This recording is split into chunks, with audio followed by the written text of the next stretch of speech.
Baiklah anak-anak sekalian, sebelum kita masuk kepada pembahasan kita yaitu mujahadah an-nafs, kontrol diri, husnudzon, prasangka baik, dan persaudaraan atau ukhuwah. Kompetensi dasar pengetahuan menganalisis Quran surah Al-Hujurat 49 ayat 10 dan 12 serta hadis tentang kontrol diri, mujahadah an-nafs, prasangka baik, husnudzon, dan persaudaraan ukhuwah. Kompetensi dasar keterampilan 411 membaca Quran surah Al-Hujurat 49 ayat 10 dan 12 sesuai dengan kaidah tajwid dan makharijul huruf.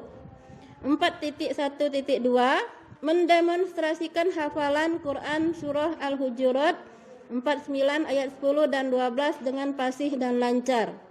4.1.3 menyajikan hubungan antara kualitas keimanan dengan kontrol diri, mujahadah an-nafs, prasangka baik, husnudzon, dan persaudaraan ukhuwah sesuai dengan pesan Quran surah Al-Hujurat 10 dan 12 serta hadis terkait. Tujuan pembelajaran. Setelah mengikuti proses pembelajaran, peserta didik diharapkan dapat terbiasa membaca Al-Quran dengan meyakini bahwa kontrol diri, mujahadah an-nafs, prasangka baik, husnudzon, dan persaudaraan atau ukhuwah adalah perintah agama. Menunjukkan perilaku kontrol diri, mujahadah an-nafs, prasangka baik, husnudzon, dan persaudaraan ukhuwah sebagai implementasi perintah Quran surah Al-Hujurat 49 ayat 10 dan 12 serta hadis terkait. Menganalisis Quran surah Al-Hujurat 49 ayat 10 dan 12 serta hadis tentang kontrol diri, mujahadah an-nafs, prasangka baik, husnudzon, dan persaudaraan ukhuwah. Membaca Quran surah Al-Hujurat 49 ayat 10 dan 12 sesuai dengan kaidah tajwid dan makharijul huruf. Mendemonstrasikan hafalan Quran surah Al-Hujurat 49 ayat 10 dan 12 dengan fasih dan lancar. Baiklah anak-anak, Ibu tadi telah menyampaikan kompetensi inti dan kompetensi dasar serta tujuan pembelajaran. Sekarang kita masuk kepada materi kita yaitu meraih kedamaian dengan mujahadah an-nafs, husnudzon, dan ukhuwah. Sebelum kita membahas pengertian, terlebih dahulu kita akan membaca dalil tentang mujahadah an-nafs, husnudzon, dan ukhuwah. Dalilnya adalah Quran surah Al-Hujurat 49 ayat 12. Anak-anak tolong diperhatikan dan disimak, Ibu akan membacakannya. A'udzubillahi minasyaitonirrajim. Bismillahirrahmanirrahim.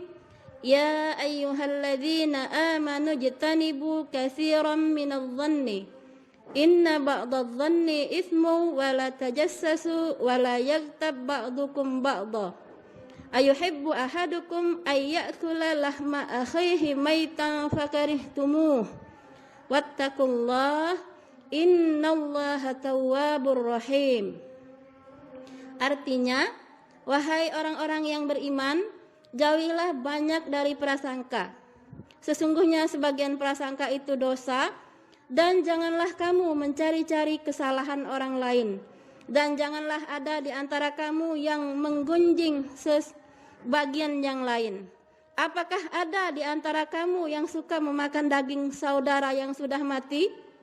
Tentu kamu merasa jijik, dan bertakwalah kepada Allah. Sesungguhnya Allah Maha Penerima Tobat dan Maha Penyayang.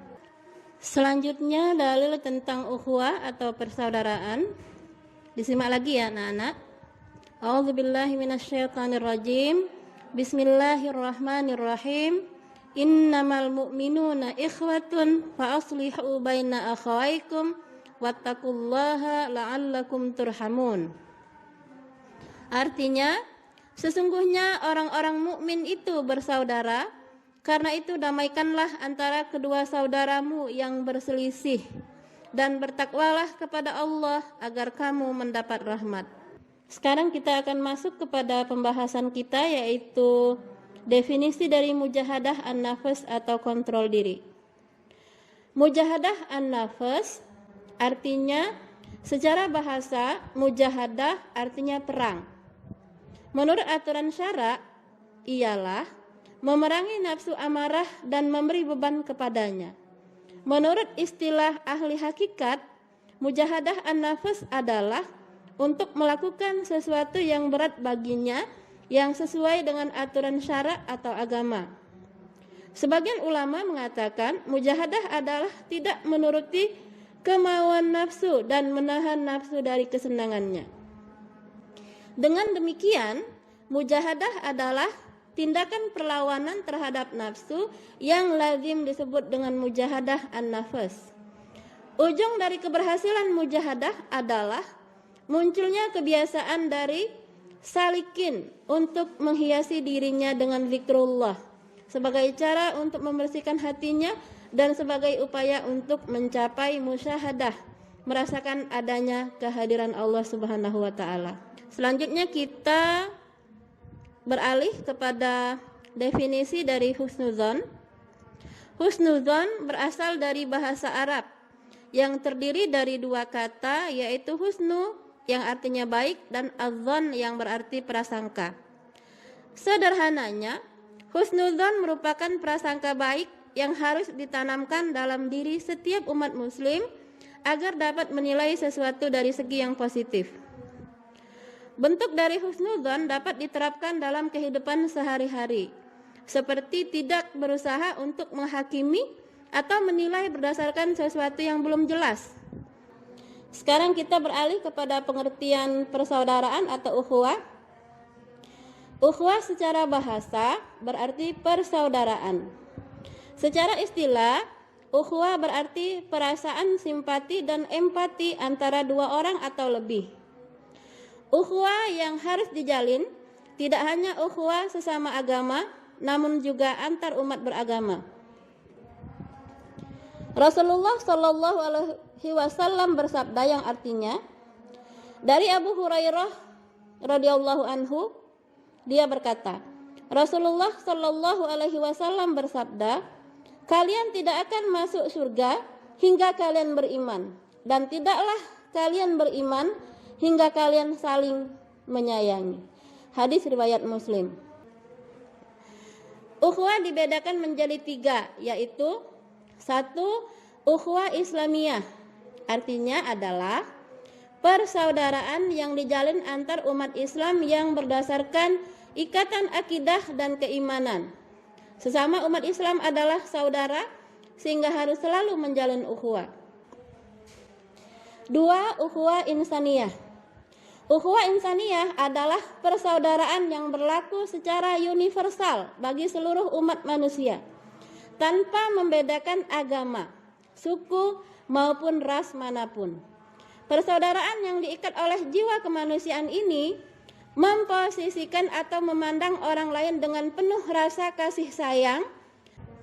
Ketiga adalah ukhuwah wataniyah. Ukhuwah wataniyah adalah persaudaraan yang diikat oleh jiwa nasionalisme atau kebangsaan tanpa membedakan agama, suku, adat istiadat, budaya, warna kulit, maupun ras manapun. Rasulullah bersabda, hubbul watan minal iman, artinya cinta sesama saudara setanah air termasuk sebagian dari iman.